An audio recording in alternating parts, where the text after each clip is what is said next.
Well, I remember vividly going to mess that morning, met quite a few supporters on the morning of the match.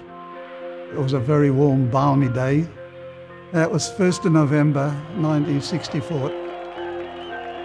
I remember there was about 20,000 people at the Olympic Park. I remember the old rattlers they used to have and rosettes on their lapels, on their chest, you know. Rapi Leichhardt from Sydney came out in their maroon and sky blue shirts, and George Cross in their white shirt, all white, like Real Madrid. The first half ended 2-2. I remember the coach, Manny Pulakakis, pleading with the players, you know, to stand up and give everything you've got with the last half an hour of the game. A young guy called Archie Campbell whizzed his way through the penalty area and managed to score the winning goal that sent everybody wild with excitement. I still remember Donny Hodgson holding the cup aloft. For every supporter, it meant everything.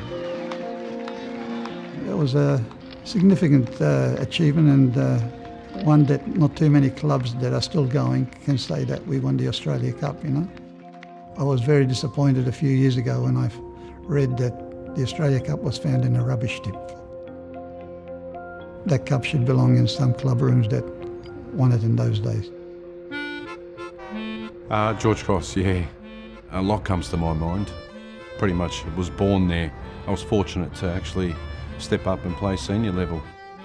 Back in the 80s and 90s, it was an intimidating place to come if you weren't playing for George Cross.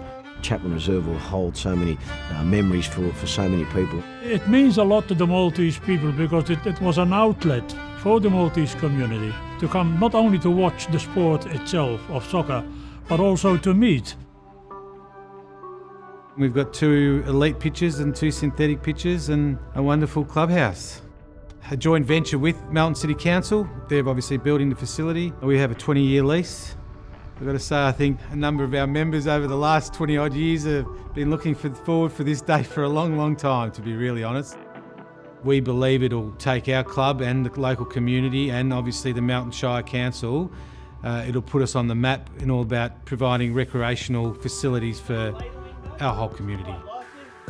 I was asked by 2 members of the board to take on this role, and to be honest, it was more my relationship with the FFA Cup. I'm thinking, how good's this? I've got the ability to be president of a club that's part of this FFA Cup.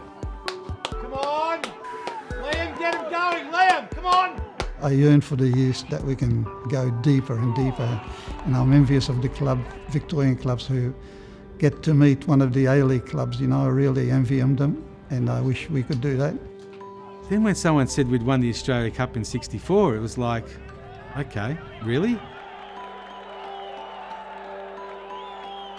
I remember it as a little kid, and it's probably a lost chapter, and it's wonderful that we're able to tell a story here.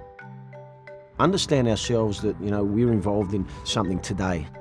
We'd want it to be respected and spoken about in, you know, 30 or 40 years' time. So there's no different to us recognising and respecting what you know, clubs, players, and people have done prior to us.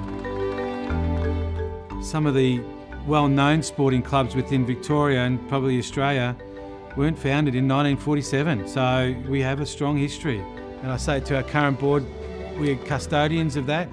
We've got a lot of work to do to be able to build the history back through this club. Come on, Georgies! Now, you know, as the competition gets older, these opportunities and these things will start to unearth themselves where we can put some parallels with competitions prior to this. I think it's a great symbolism and a precursor to the FFA Cup, and hopefully it'll remind people of the long history that we've got. We may have had different chapters in our football history, but it's time to bring the eras together and be proud of the sport.